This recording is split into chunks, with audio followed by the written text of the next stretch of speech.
Benoît Moreau est un spécialiste du vintage et de la récup. Il a d'ailleurs fait de sa passion son métier et restaure aujourd'hui du mobilier industriel sur mesure. Je vais t'expliquer ce qu'on va faire avec ce meuble. On va lui donner un look un petit peu plus actuel, on va en garder une partie et on va fabriquer une autre partie. D'accord. J'ai un schéma ici, tu vois, qui t'explique un petit peu mieux. Oui.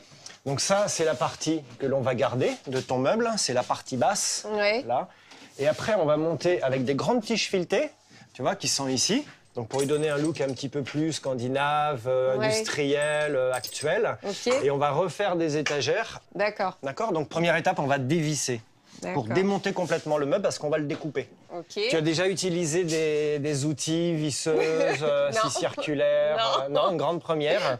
Alors c'est une visseuse dévisseuse. Donc là, tu es en position dévissage. Donc on commence à dévisser. Hop. Hop. Donc là, tu vas pouvoir retirer l'étagère. Donc là, on va commencer les découpes. Et on va commencer par le dessous du meuble. Comme on a un problème quand même de volume dans la pièce, même si elle est très grande, c'est une soupente. Donc ça n'avait pas tellement de sens d'avoir un meuble aussi profond. Donc on va le réduire un petit peu. Donc pour ça, on va utiliser une scie circulaire. Et on va se servir du renfort du meuble pour guider la lame de scie. D'accord. Pour que ce soit bien droit. Pour que ce soit bien droit. Donc j'utilise, tu vois, 2 petits serre-joints. On prend la scie. Tu démarres à 1 ou 2 centimètres avant le plateau. Et après, tu n'as plus qu'à pousser. D'accord, ça me fait peur, mais bon, je vais essayer. Avant de la brancher, je vais te donner des lunettes parce que ça fait énormément de sueur, de projection de sueur. Et je voudrais pas que tu en aies dans les yeux. Et des gants en cuir. Et puis là, et là.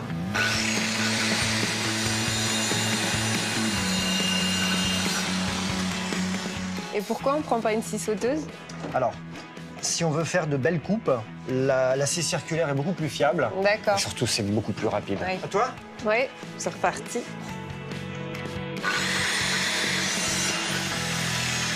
Et tu vois, là, on a une coupe qui est parfaite, qui est bien droite et qui est nickel. Quelle émotion, hein? On va passer au réassemblage du meuble. Donc ça va être la base de notre meuble.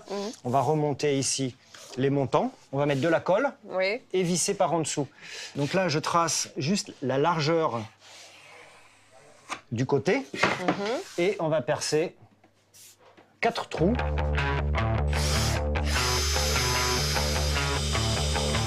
Voilà, tu l'as fait tourner, tu vois, ça se retire beaucoup plus facilement. Super. Alors, tu mets un trait de colle. Attention, ça coule vite. Tu peux en mettre un petit peu plus. Et on le positionne bien sur le trait. Voilà. Ta visseuse. Allez, on passe en dessous. Il faut mettre tout bien perpendiculaire. Parce que si tu pars de travers, elle va ressortir par là, ta vis. Ouais, ça m'arrive souvent quand je cloue. Sans blague. Allez, je te la tiens. C'est vrai que je me fais engueuler par mon mari. Ouais, voilà. Et pour chaque planche à assembler, notre duo va répéter la même opération. Perçage, collage et vissage. Vas-y, vas-y. Enfin, on revisse les roulettes.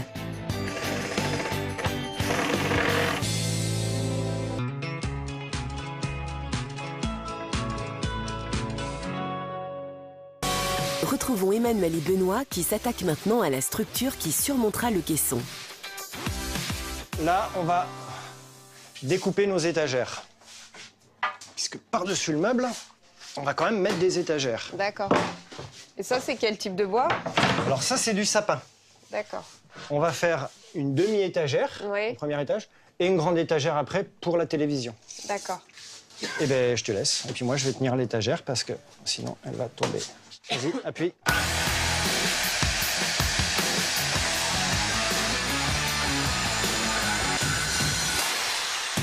Super. Donc tu vois, si on regarde le schéma, il va falloir percer les 2 planches. Exactement, pour fixer les tiges. Donc j'ai repéré par rapport au caisson du bas où on allait percer, donc on va se mettre à 5,5, d'accord? De chaque bord, donc 5 ici. Donc il faut positionner la pointe pile au milieu de ma croix. Ce qui est important, c'est d'être bien perpendiculaire. Ouais. Parce que les tiges, on ne pourra pas les plier ou les tordre. Donc les tiges, il faut qu'elles rentrent nickel. Pour que les trous dans lesquels s'inséreront les tiges filetées soient alignés, Benoît a une astuce. Superposer les planches, les maintenir fermement avec un serre-joint et les transpercer toutes à la fois avec une mèche plate qui va percer nettement le bois grâce à sa pointe en forme d'hélice. Voilà, nickel. Donc là, tu vois, on va boucher les trous, là, pour les têtes de vis. Tac, tac, tout ce qui ne nous sert pas, on va le reboucher. Tous les trous, on les bouge tous. Sauf ceux qu'on vient de faire. Là, ceux-là, on les bouge pas, forcément, on va les utiliser. Ouais. Donc pour ça, je vais utiliser de la résine. Ouais. Donc tu vois, on pourrait aussi utiliser de la pâte à bois. L'inconvénient de la pâte à bois, c'est que c'est très long à sécher. Alors que la résine, c'est super rapide. Fort, ça sent fort. C'est un bicomposant. On l'utilise aussi en carrosserie, ça. C'est-à-dire qu'il va falloir mélanger cette pâte-là avec le durcisseur. D'accord? Tu vois, il vaut mieux en faire moins, mais plusieurs fois.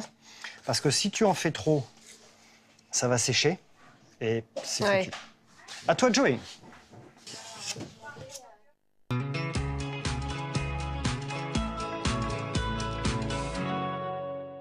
Emmanuel et Benoît en sont à la dernière étape de rénovation du meuble de télé.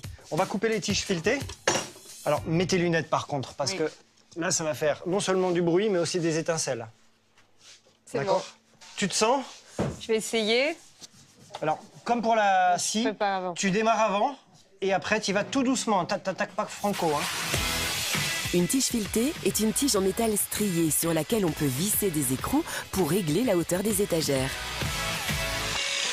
Elle est interminable ou quoi? Ouais. C'est impressionnant comme outil. Ouais. De passer à un bricolage à ça. Là, le but du jeu, c'est de mettre une rondelle. Tac. Tu mets une rondelle en dessous et un écrou. Voilà.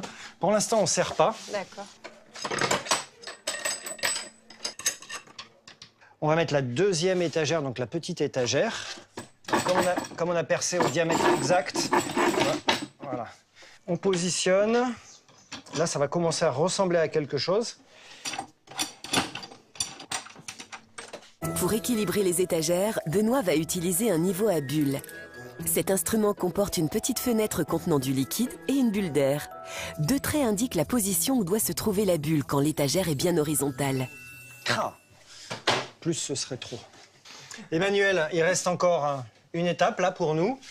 Je vais mettre mes lunettes et je vais découper les tiges, d'accord, qui dépassent. C'est bon? C'est bon.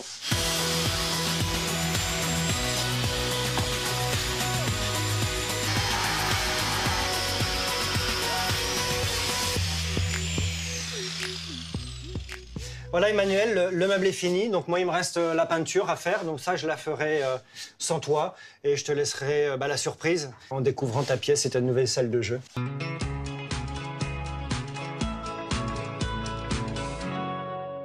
Pour donner un style industriel à ce meuble de télé, nous avons démonté le meuble et conservé une partie pour faire un caisson, assemblé les planches destinées au caisson avec de la colle et des vis, scié des planches de sapin pour faire les étagères, assembler les planches et le caisson avec des tiges filetées. Pour transformer ce meuble de télé, au total, nous avons dépensé 158 €.